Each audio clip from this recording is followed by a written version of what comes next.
पनि आफ्नो फ्यामिलीको लागि खुसी गरेर आफू सफल हुनु नै मलाई त्यति नै लाग्छ। आफूले पहिल्यै सानैदेखि मेहनत गरेर हैन अरूलाई झुक्काउने। सफलता तपाईको विचारमा के हो जस्तो लाग्छ?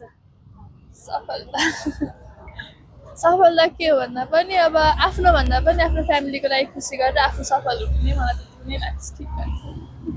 त्यही हो, अब आफूले पहिल्यै सानैदेखि मेहनत गरेर हैन अरूलाई झुक्काउने थलाउने नगरी आफ्नो लक्ष्यमा आफै पुग्यो भने चाहिँ त्यसमै लाग्छ मलाई चाहिँ सफलता। अनि ब्याकग्राउन्डमा फ्यामिलीहरूको सपोर्ट भयो भने यतिकै सफलता नराम्रो भइहाल्छ नि। भन्नेले चाहिँ भनिरहन्छन् अब के गर्नु नराम्रो भने पनि अब आफू कस्तो आफूले थाहा हुनुपर्छ नि त। अरूले त कुरा काट्छ यस्तो जस्तो भन्छ, नराम्रो बनाउन जे पनि भन्छ। अब आफू सही छ भने सबै कुरा एकदम इजिली नै हुन्छ।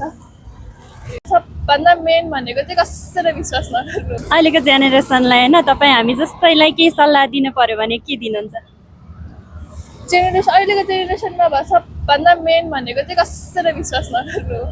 विश्वास गरेर कसैलाई ट्रस्ट गरेर केही कुरा भन्यो भने अब हामीले ट्रस्ट गऱ्यो भने त उताबाट ट्रस्ट ब्रेक भइसक्यो भने त कि ट्रस्ट चाहिँ कसैले नगर्नु। त्यही हो भन्न चाहन्छु। त्यही हो। धेरै अगाडि बढाउँदो रहेछ आफूमाथिको विश्वास र मेहनतले। आजको तपाईँ बनिनुमा हिजोको कुनै त्यस्तो अनुभव सङ्घर्ष अथवा त्यस्तो कुनै चुनौतीहरू छ तपाईँको जीवनमा? यहाँसम्म आइपुग्दा त धेरै सङ्घर्षहरू भयो नि है, तर हामीले चाहिँ सङ्घर्षसित जुझ्दै अगाडि बढ्नुपर्छ। मेहनत पनि गर्नु पर्यो है। मेहनतले चाहिँ हामीलाई धेरै अगाडि बढाउँदो रहेछ आफूमाथिको विश्वास र मेहनतले। मान्छेको चित्त दुख्छ कि भनेर मैले नो भन्थेन है, त्यत्तिकै जे पनि हुन्छ हुन्छ भन्थेँ। त्यो सिकेँ। अनि अर्को तपाईँको त्यो बेलाको आफूलाई चाहिँ केही भन्न केही सन्देश दिन चाहनुभयो भने के दिनुहुन्थ्यो?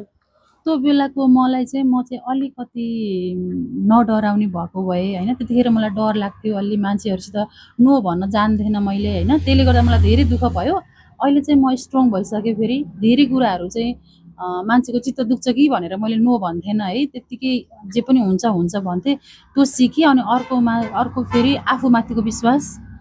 त्यही हो। मम्मीले प्राय दिनुहुन्छ अनि मम्मी पछि चाहिँ दिदी हुनुहुन्छ। दिदीहरूले तपाईँलाई जीवनमा अघि बढ्नलाई के कुराले चाहिँ उत्साह दिन्छ?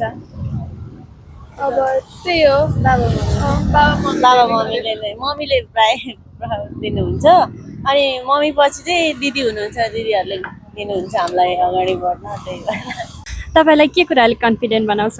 अब यस्तै हो, एक्लै भयो भने चाहिँ अब केही कुरामा नि कन्फिडेन्स चाहिँ आउँदैन। अब साथमा साथीहरू भयो, अब आफ्नै कोही क्लोज वानहरू भयो भने चाहिँ सबै कुरामा अलिकति चाहिँ कन्फिडेन्ट टाइपको चाहिँ हुन्छ भनौँ न। त्यही हो। मलाई मेरो मम्मीले पोजिटिभ भाइब्सले के त्यस्तो लाग्छ है। अनि नेगेटिभ के पनि सोध्दिनँ मैले, जे पनि पोजिटिभ सोध्छु त्यसले चाहिँ मलाई चाहिँ कन्फिडेन्ट गराए जस्तो लाग्छ। के कुराले भनौँ आत्मविश्वासले, आफ्नो आत्मविश्वासले नै कन्फिडेन्स भएको नि त है। कसरी? मेरो mummy is very self confident, त्यही भएर आई लर्न फ्रम हर। यहाँसम्म आइपुग्दा त धेरै सङ्घर्षहरू भयो नि है, तर हामीले चाहिँ सङ्घर्षसित जुझ्दै अगाडि बढ्नुपर्छ। मेहनत पनि गर्नु पर्यो है। मेहनतले चाहिँ हामीलाई धेरै अगाडि बढाउँदो रहेछ आफूमाथिको विश्वास र मेहनतले। त अब आफू नि त्यस्तै मान्छे हो, तर नि जेनेरेसनले के भन्नु चाहन्छ भने अब अहिले अब सबजना अब त्यही हो। अब कहिले अब के अरे टिकटक बनाउँछ, कहिले रिल्स बनाउँछ।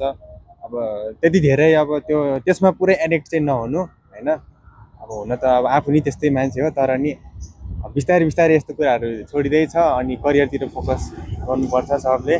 त्यही हो। हुन त अब आफू नि त्यस्तै मान्छे हो, तर नि जेनेरेसनले के भन्नु चाहन्छ भने अब अहिले अब सबजना अब त्यही हो। अब कहिले अब के अरे टिकटक बनाउँछ, कहिले रिल्स बनाउँछ। अब त्यति धेरै अब त्यसमा पुरै एडिक्ट चाहिँ नहुनु होइन। अब हुन त अब आफू नि त्यस्तै मान्छे हो, तर नि बिस्तारै बिस्तारै यस्तो कुराहरू छोडिँदैछ अनि करियरतिर फोकस गर्नुपर्छ सबले। त्यही हो। राइड गर्न पाउँदा त्यही अब सबले राइडै हो। राइड गर्दाखेरि चाहिँ पाउँछ हामीले। युवालाई सल्लाह दिँदाखेरि के, अब हामी त लेखेनौँ पढेनौँ।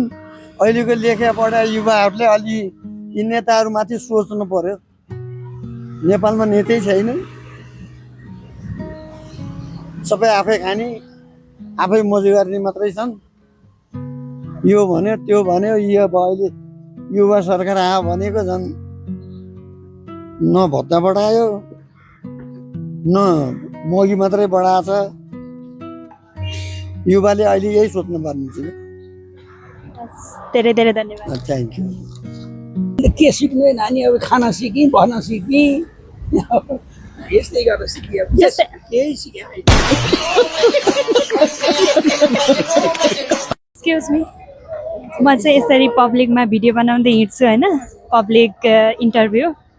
अनि यदि तपाईँ सहज हुनुहुन्छ भने म तपाईँलाई 1-2वटा क्वेसन सोध्छु, हुन्छ? कस्तो क्वेसन होला? तपाईँ एकदमै कन्फिडेन्ट देखिँदै हुनुहुन्छ होइन, त्यो भएको कारण चाहिँ हजुरलाई के कुराले कन्फिडेन्ट बनाउँछ भने? के कुराले भनौँ, आत्मविश्वासले, आफ्नो आत्मविश्वासले नै कन्फिडेन्स भएको नि त है। हजुर, आजको तपाईँ बनिनुमा चाहिँ हिजोको कुनै त्यस्तो सङ्घर्ष, घटना अथवा कुनै त्यस्तो अनुभवहरू छ? आज म बनिनुमा त्यस्तो सङ्घर्ष भनेको आफ्नै छ, प्लस मेरो मम्मी बाबाको हात छ, त्यही नै हो। जो कन्फिडेन्टको कमी महसुस गरिराख्नु भएको छ होइन, तिनीहरूलाई चाहिँ के सल्लाह दिनुहुन्छ? होइन, आफू आत्मविश्वास गर्नु पर्यो। आफूमा विश्वास, फर्स्ट प्रायोरिटी आफूमा विश्वास है।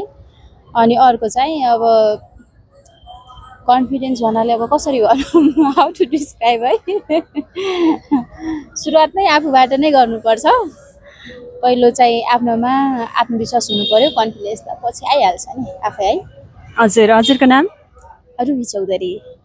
भेटेर खुसी लाग्यो। तपाईँको समयको लागि धेरै धेरै धन्यवाद। हजुरलाई पनि धेरै धेरै धन्यवाद। यसरी क्वेसन गर्नु त्यसको लागि थ्याङ्क यू है। हस्, धन्यवाद।